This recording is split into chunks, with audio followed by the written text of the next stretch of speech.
Hey, good afternoon and welcome to Your Personal Health. My name is Jeff Harrison, and I have on the line, live and in person, Dr. Michael Kim and Dr. Krista Burris.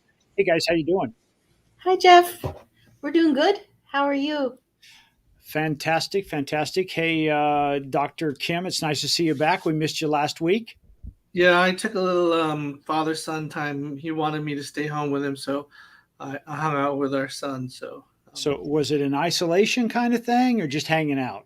No, just hanging out because Okay. he was starting school this week. He wanted to do some things, so I said that's cool. So I figured Oh, Dr. Burris could handle the show. she was a rock star as always, and we did not get into the Swiss cheese slide, but we did talk about some other things that were outstanding. And last week she really laid it all out about was it glucose last week? I think we talked about high fructose corn syrup, but Yes, I'm that was right. sure. That was it. My bad. My bad. Yeah. If you're just joining us, this is called Your Personal Health, and we've been talking about things that are out there in the world that can impact your health. And there's times where is it truth or is it a myth? And it's kind of nice the last several weeks. Dr. Kim and Dr. Bursa have been kind of like shedding some light on some of these things that are myths and giving us a little more truth about things like sugar, things about sugar substitutes, the high fructose, that word high fructose, and it's a little daunting.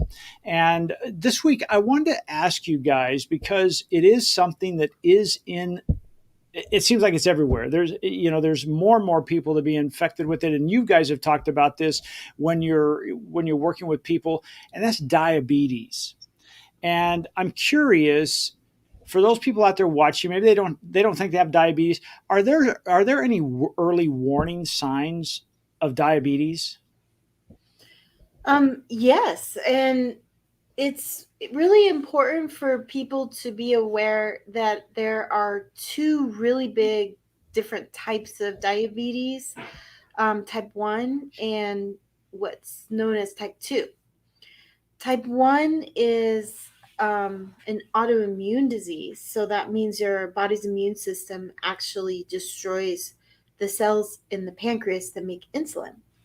So people with type 1 diabetes, they can get really, really sick because they don't have any insulin production. And without insulin, it's like you can't get sugar into the cells. Insulin is a little key that opens the door in the cells to let the sugar in, and cells use sugar for energy. So basically, it doesn't matter how much sugar you eat or how much food you eat, your body is basically starving to death because it can't get the sugar from the bloodstream into the cells. So in type 1 diabetes, we find people getting sick fairly quickly, and it's not subtle. They might be nauseated, throwing up, dizzy, stomach aches, confusion. It's very, very hungry, very, very thirsty, but still losing weight, and drinking lots and lots of water and going to the bathroom all the time.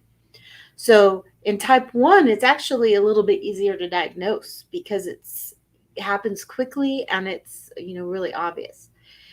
And type 1 can actually happen to anybody at any age. We used to think it only happened to children, but we know it can happen to people at any age. But it tends to happen as an autoimmune disease, um, and it's treated with insulin. And these are people who, if they don't get insulin, will actually die. So they have to have an injection of insulin because they can't make any of their own. Do you want to talk about type 2 diabetes? No, I'll let you do that, but I'm going to talk about putting that all kind of into uh, my own understanding because I'm a simple guy. So the problem with diabetes is if you imagine your blood and your blood vessels and the blood going through them, most particles are the size of, let's say, relatively everything is a ping pong ball, right? Sugar is like a basketball. So your body can handle that in certain amounts because it needs to travel. And like Dr. Burr said, the insulin comes along, opens the door to the cell, the basketball goes in your cell, and it's no longer in the highway of your bloodstream.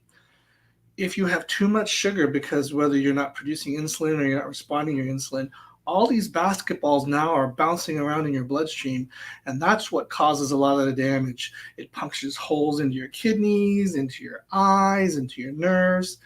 And so that, this is a simplified version of it.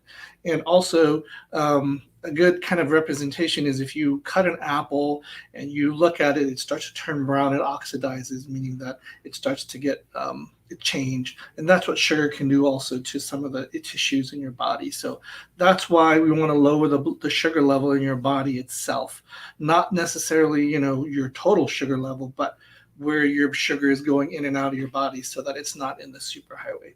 And that's kind of how I remember why and how diabetes is. So, do you want to talk about type 2? Yeah, then? I'll talk about type 2 because it's really different from type 1. Type 1 is not very common, thank goodness.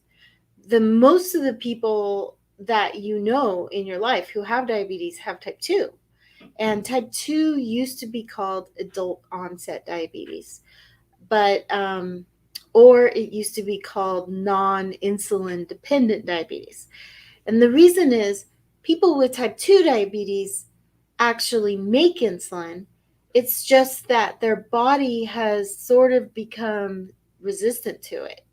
And they'll make insulin, and the insulin will be knocking on the little door of their cells saying, open up and let in the sugar. And the cells saying, I can't hear you.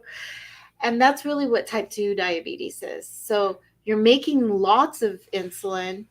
The insulin's trying to do its job of getting the sugar out of the bloodstream and into the cells where it can be used for energy.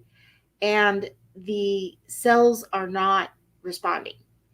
So what causes type 2 diabetes? And there are a couple factors. One is people can have a genetic predisposition. So this is the type of diabetes that runs in families where grandma had it and then dad has it and then mom has it. And it's one of those things that your doctor will ask you about. Hey, do you have any diabetes in your family? Because they know if you do, it has a higher risk for you.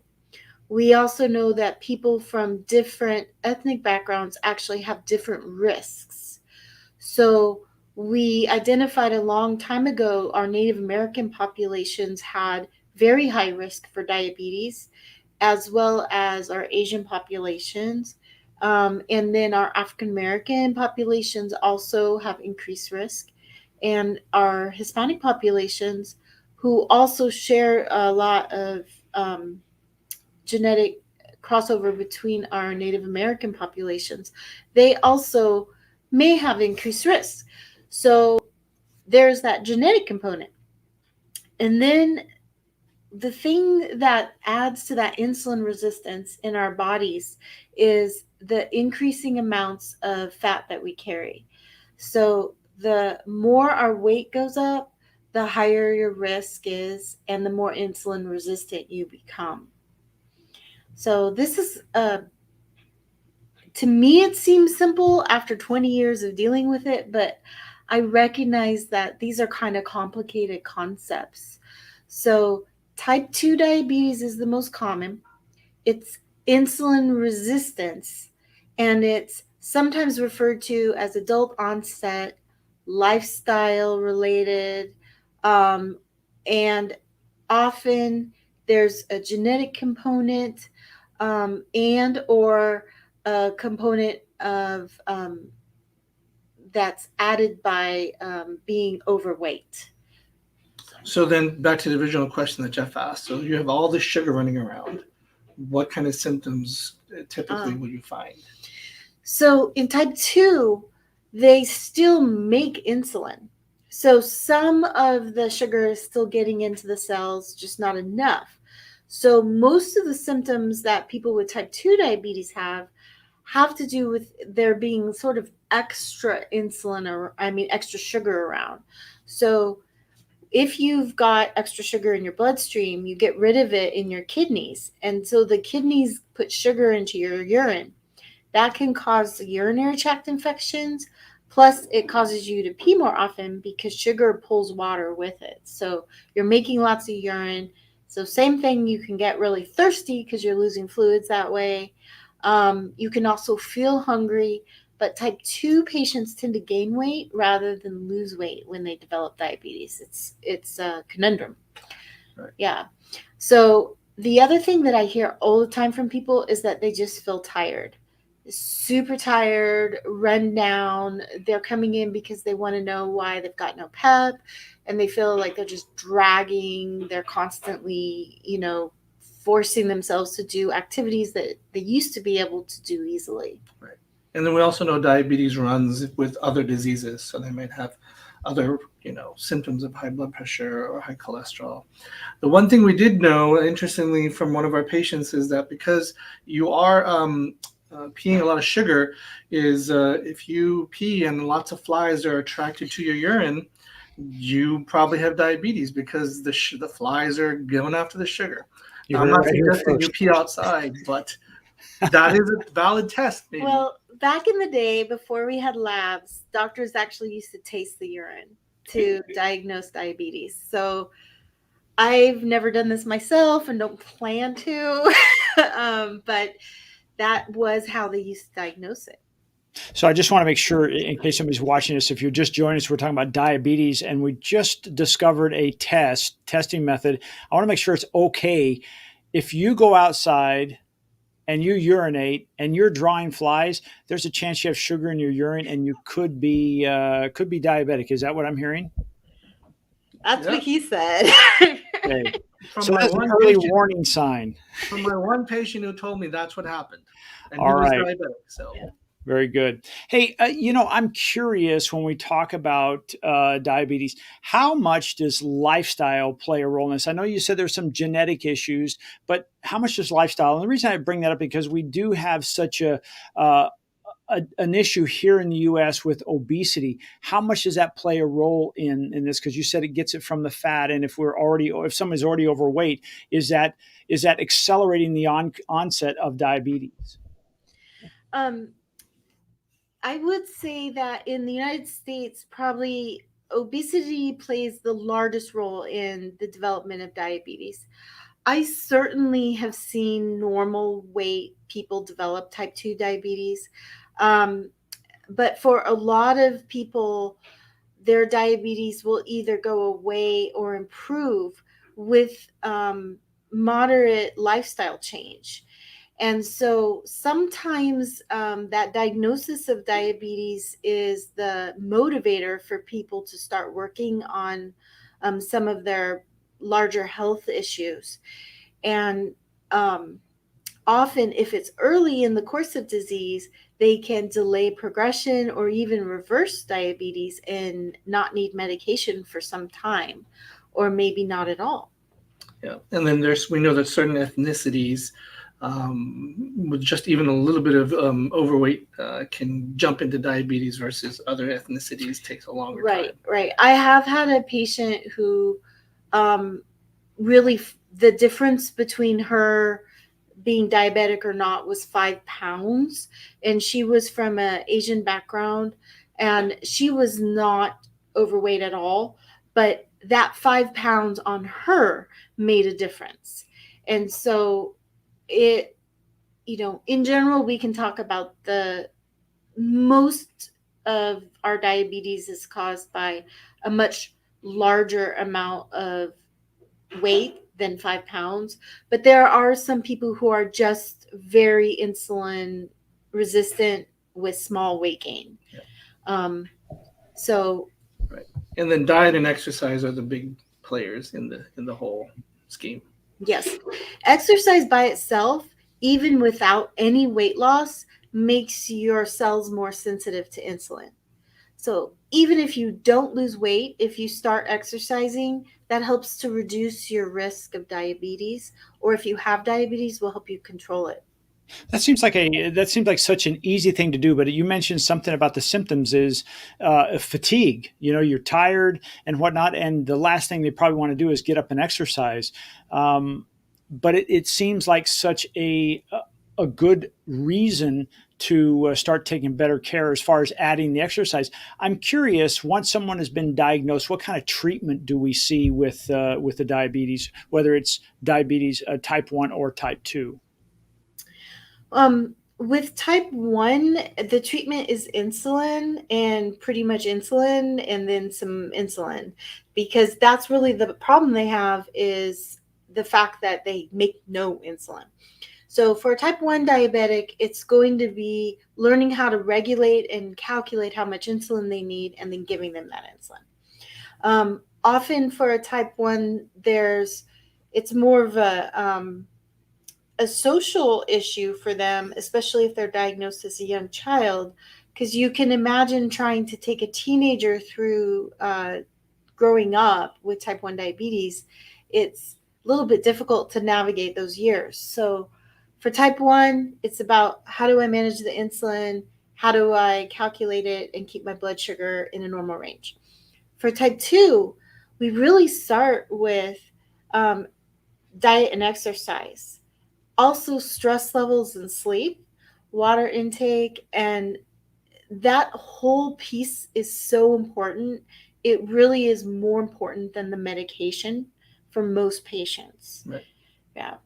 And so often if the people's sugars are running very high, we also start with medicine.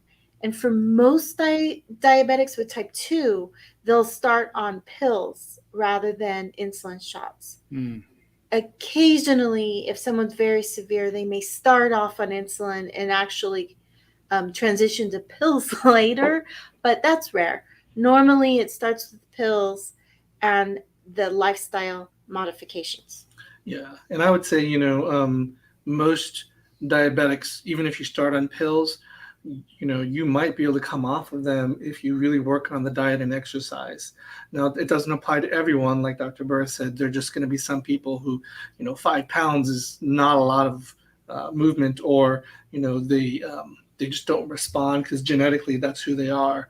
But for the vast majority of people, if they work on their diet and their exercise, they probably can come off, a lot of their meds, or come off the insulin and just stick to meds, or even get off pills. Mm-hmm.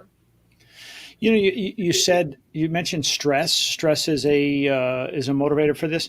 With the last 18 months, or however long it's been, 16 months with this whole pandemic, have you seen a spike in diabetes? Because if it's stress, I mean, let's face it, it's been a bit of a stressful time, especially a parent with children. Have we seen any kind of numbers to show a spike in diabetes? We haven't yet. Those numbers probably won't come out until next year, but it is a little bit of a concern because, people joke about the COVID-15, but for a lot of people, it's more like the COVID-30. And if you are under significant stress, have been less active, have gained 30 pounds, and you have a genetic predisposition to diabetes, this does increase your risk dramatically of developing it. Sometimes we won't see the patients actually present with diabetes for another couple of years. And it's because you can have a mild case of diabetes and have very few symptoms other than fatigue, which most of us will write off to just life. And people will walk around for, on average, 2 years with diabetes before it's diagnosed. Wow. What about the people that have diabetes? It sounds like it's more of a managed type of situation. Do we see people dying from diabetes? Yes, in fact, diabetes contributes to both heart disease and stroke. And so it's a major contributor to death in the United States. And most of the way that diabetes causes problems for people is through what Dr. Kim was describing as the damage in the blood vessels from all the sugar. So those sugar molecules are damaging the inside of the blood vessels, and it really damages the tiny blood vessels in the body. Those are found in the eyes, in the kidneys, in the heart, and along the nerves. So we see people get eye problems and problems with their vision. So diabetic retinopathy. can lead to blindness. We also see kidney failure. Diabetes is the number one reason that somebody goes on dialysis in the United States. And dialysis, being in that level of kidney failure, it kind of puts you at very high risk of death. So once you get to that point in your kidney function, you're considered extremely high risk medically.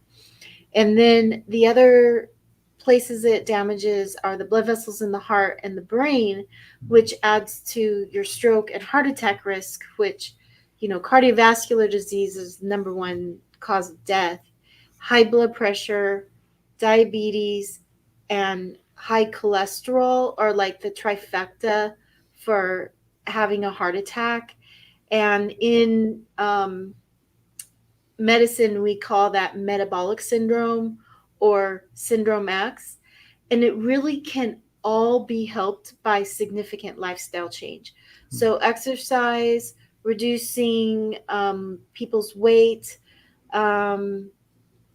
decreasing their stress, improving their sleep, actually can save them from that heart attack. I wanted to talk a little bit about the nerve damage and why is that important. Well, we had a patient who was a diabetic, and because the nerves are damaged, usually we call a glove and sock distribution. So your hands and feet are the things that you can't feel. Well, what happens with most diabetics is if you can't feel your feet, you can't feel if there's a cut. If you can't feel there's a cut, you can't feel there's an infection. If you can't feel there's an infection, that leads to problems. So he had stepped on a thorn on the bottom of his shoe, and he didn't know about that for a whole week. And when he started feeling like, there's some odor is coming from his foot, he looked, and his foot had already gotten so infected. He had to be admitted to the hospital. They had to go in, do some surgery. And then he came to us because he didn't have insurance.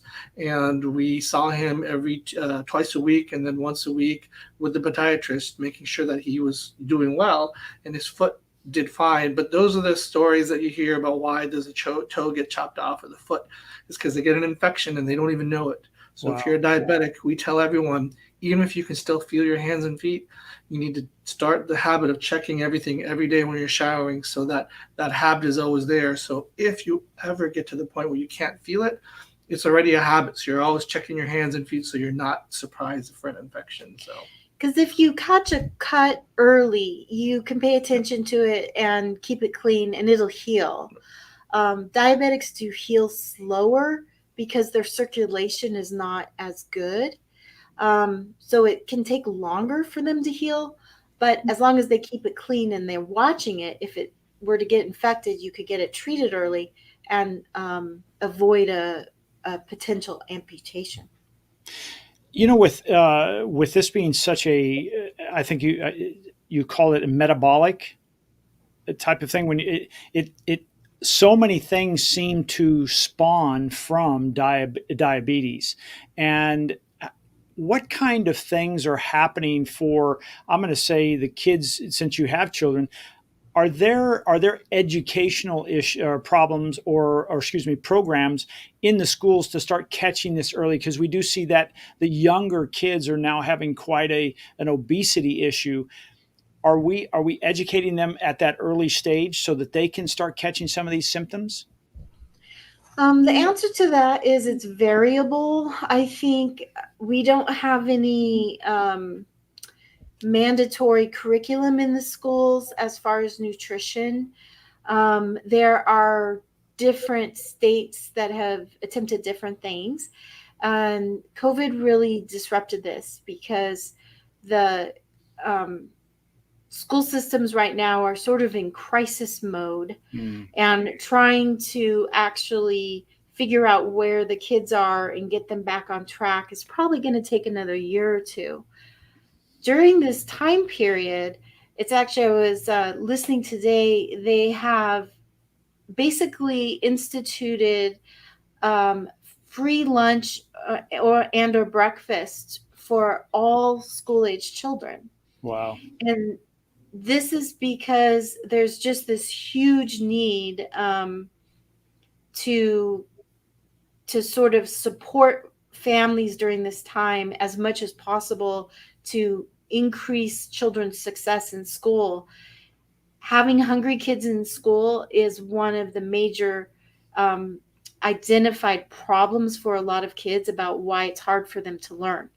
So rather than to try to figure out, who's who, it's like they're just providing food.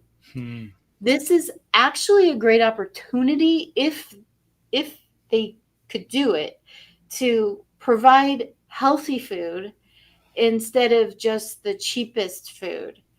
So you can make food that's healthy affordable, but the very cheapest foods that are available to us are cheap because they're subsidized by the government.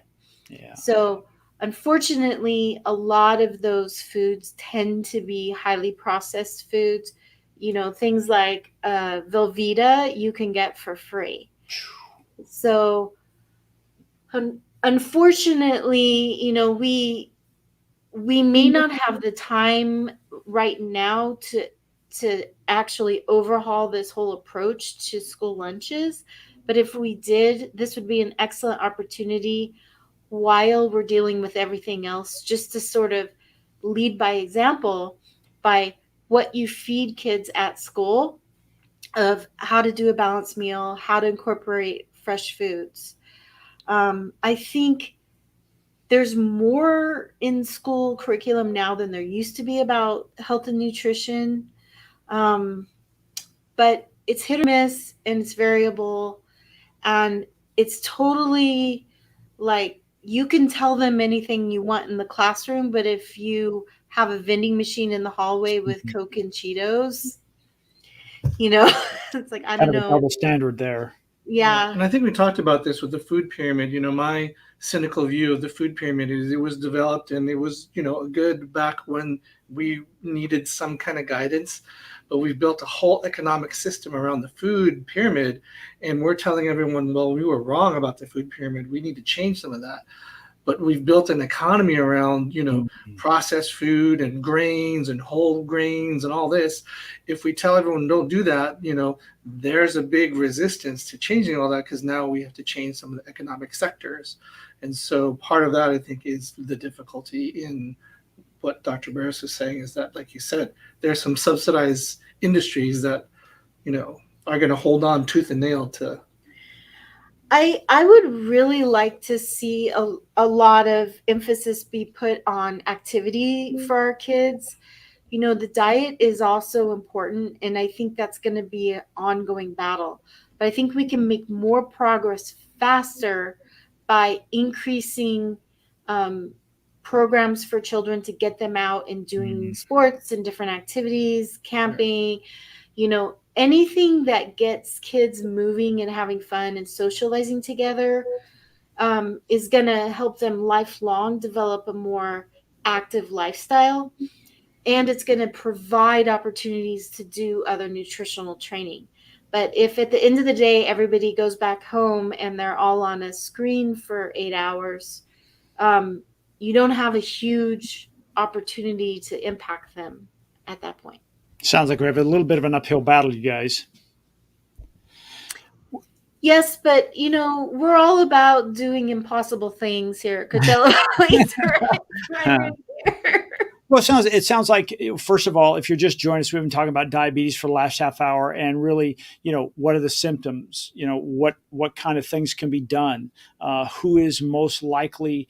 Are there susceptible people within our society that are more sensitive to getting diabetes? And then obviously how to treat it. We just wrapped up on, really, it's really about nutrition and exercise. And as Dr. Burris says, and echoed by Dr. Kim, if we can just get the exercise, the movement in there, that's probably rule number one. I think you said, Dr. Burris, if we forget the or if we couldn't get the diet, if we can get the exercise, boy, we can really make some progress in people's lives. Absolutely. And we may not fix everything for everybody right away, but usually we can move the bar for most people just one step.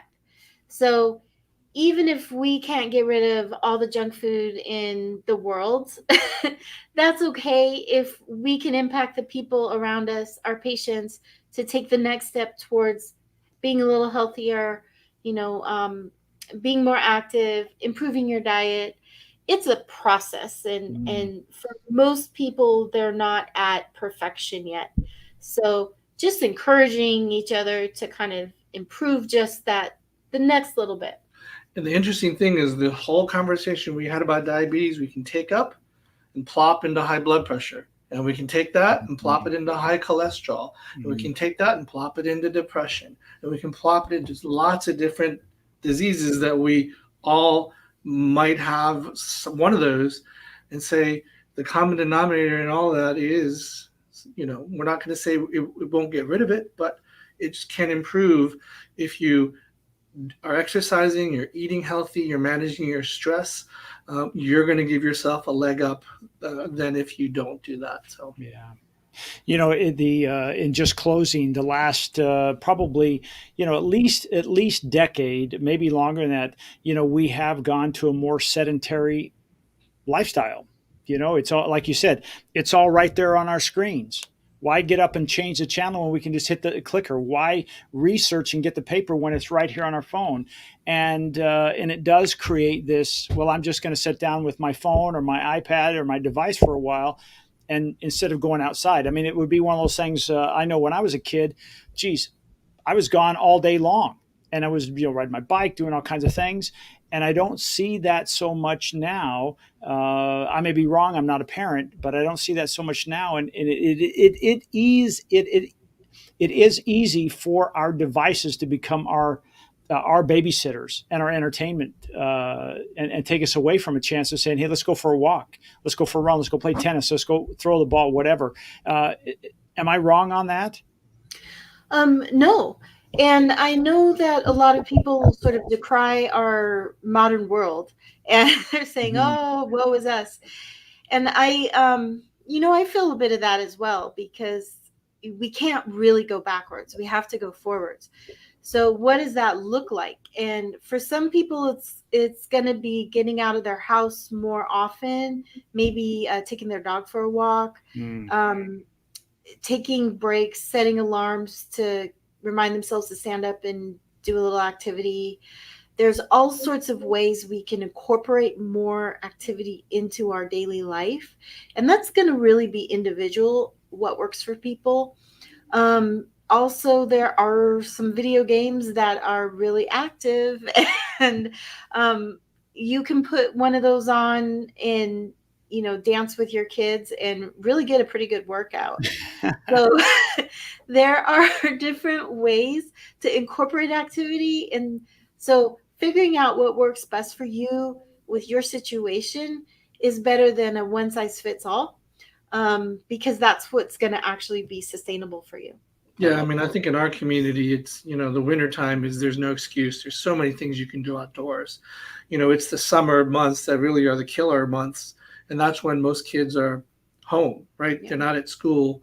And so, for our community, I wish there were more indoor, and I know that there's cost of AC and whatnot, but more indoor abilities, just extract COVID from the conversation. But, here in our valley, as I have a 10-year-old, being able to take them to different venues and be active, but not have to worry about sweating to death. So Yeah. They are building the ice arena, and that should be ready by next year. So hopefully that'll add an extra indoor cooler activity that's nice and active. I like that. Well, get out there. If you're just joining us or you watch this and you take that test that Dr. Kim suggested, and you notice there's some flies, go to doctors, go to Coachella Valley Rescue Mission, and check that, because that could be a sign, or that is a sign that you have sugar in your urine, and you need to take care of that. The coolest part about what I extracted today is diabetes does not have to be an end of life type of thing. It can be something you can say, hey, I can manage this through insulin or through diet and exercise, and if necessary, medication. But really, diet and exercise, lifestyle change, and the lower stress and getting better rest. Boy, those seem so those seems like the building blocks of life, gang. And if you just do this, catch it early. Don't be like Dr. Burr said, hey, that the average is about 2 years of people walking around with the mild symptoms of that before they ever realize, geez, I'm chronically tired. And it turns out to be the beginning or onset of diabetes. So take advantage of that. Reach out to Dr. Burris, reach out to Dr. Kim. They're at Coachella Valley Direct Primary Care. Dr. Burris, Dr. Kim, one of you give us their phone number. I think it's 760-624-5549.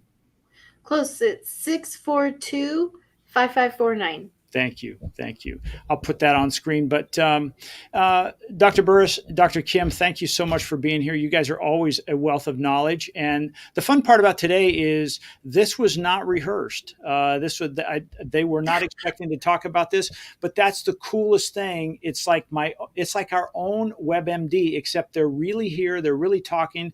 They're great people, and they're available to you at Coachella Valley Primary Care. I almost said Coachella Valley Rescue Mission. They may be out there too, but it's Coachella Valley Direct Primary Care located in Rancho Mirage. Guys, any last thoughts before we wrap up? I'll let you go today.